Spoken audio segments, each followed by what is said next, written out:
penghobi tanaman ya, tanaman buah dalam pot, herba, kemudian sayur maupun bunga teman-teman. Tapi kebanyakan kami bahasnya tanaman buah ya teman-teman. Baik, oke, kali ini kita akan review tentang jambu air yang berasal dari Thailand teman-teman. Jambu air keojok, namanya jambu air ya, pasti kandungan airnya banyak.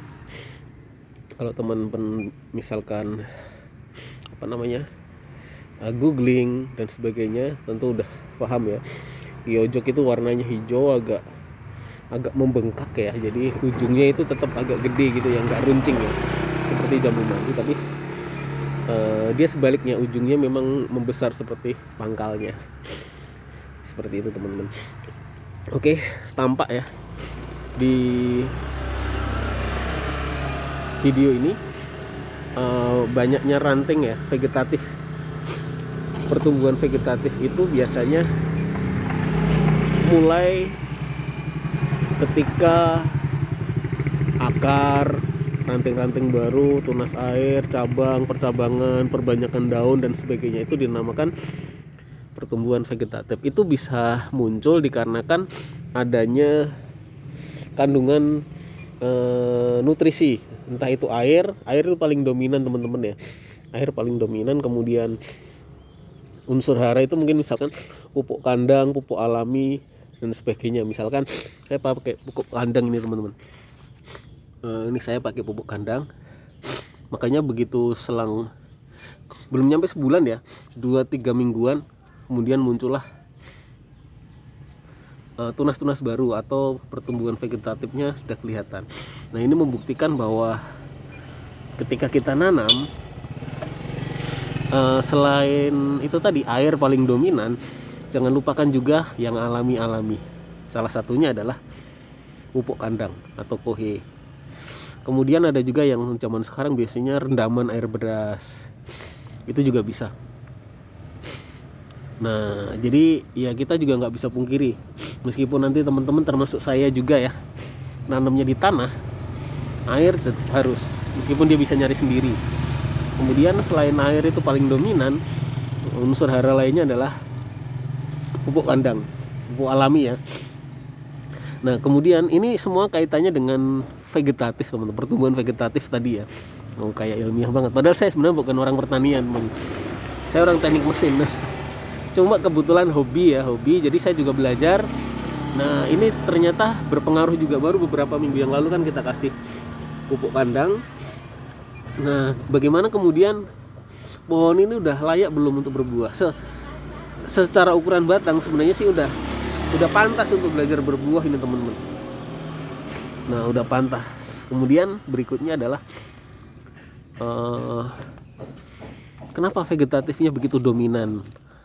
Barangkali pertanyaannya seperti itu, maksudnya kenapa pertumbuhan rantingnya begitu banyak? Nah, itu yang mungkin pertanyaan yang muncul ya teman-teman. Ini kan kita pakai 450 vegetatif semua teman-teman, rantingnya banyak banget. Ini menandakan bahwa berhasil. Jadi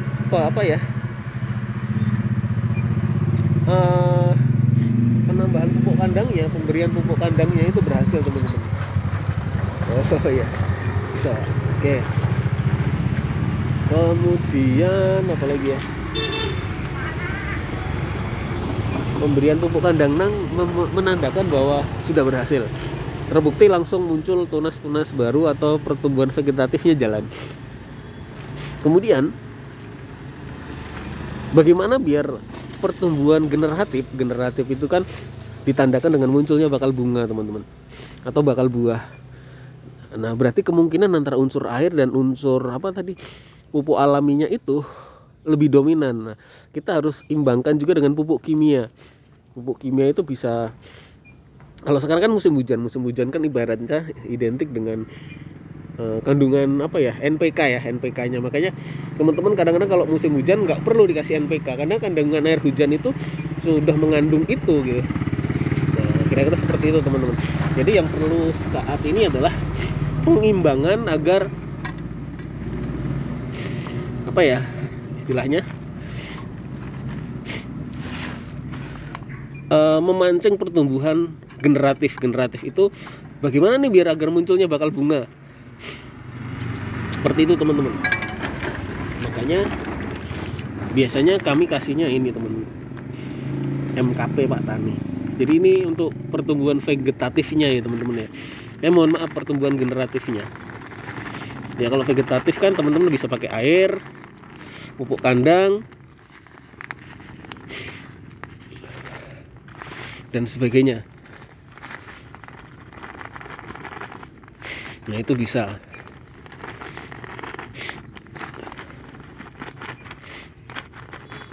Nah seperti ini. Kemudian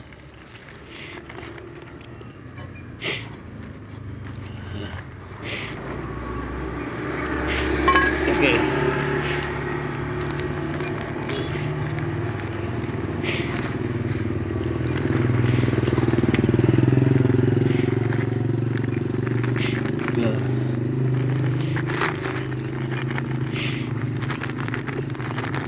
Nah seperti ini teman-teman, ini adalah untuk memancing adanya pertumbuhan generatif atau munculnya bakal bunga dengan pakai NPK Pak Tani atau bisa juga KNO seperti itu teman-teman.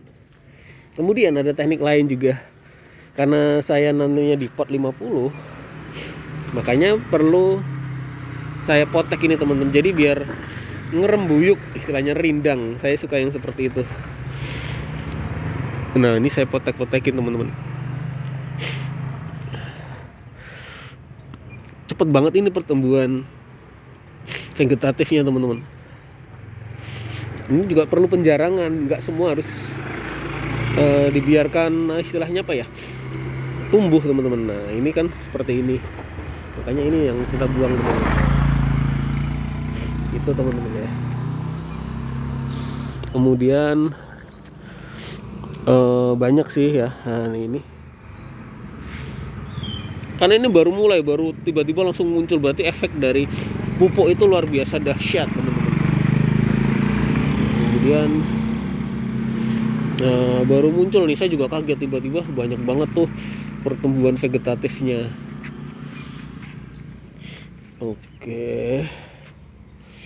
Ya, jadi vegetatif itu munculnya tunas-tunas baru ya, ranting-ranting baru. Itu karena faktor air dan pupuk alami, pupuk kandang dan sebagainya. Kemudian biar kita memancing pertumbuhan generatif atau bakal bunga, kita perlu sedikit pupuk kimia ya teman-teman. Nah seperti itu, ini jambu air kiojok apa tentang pertumbuhan generatif dan vegetatif. Generatif tentang pertumbuhan tunas-tunas baru, perakaran.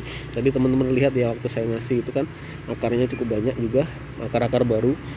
Nah tinggal bagaimana vegetatifnya agar tumbuhan ini segera memunculkan bakal bunga seperti itu teman-teman.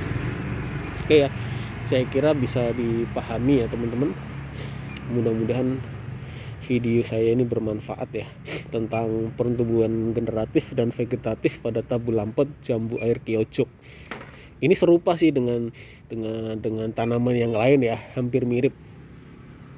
Saya juga takjub juga sih, maksudnya keren banget gitu loh, tiba-tiba pertumbuhan rantingnya banyak banget ya. Nah ini biar ranting-ranting yang di dalam itu biar tidak terlalu tertutup, agar kena sinar matahari semua teman-teman. Jadi nanti kita pilihin dari tunas-tunas baru ini, dari pertumbuhan vegetatif ini, mana yang kita pertahankan, mana yang enggak.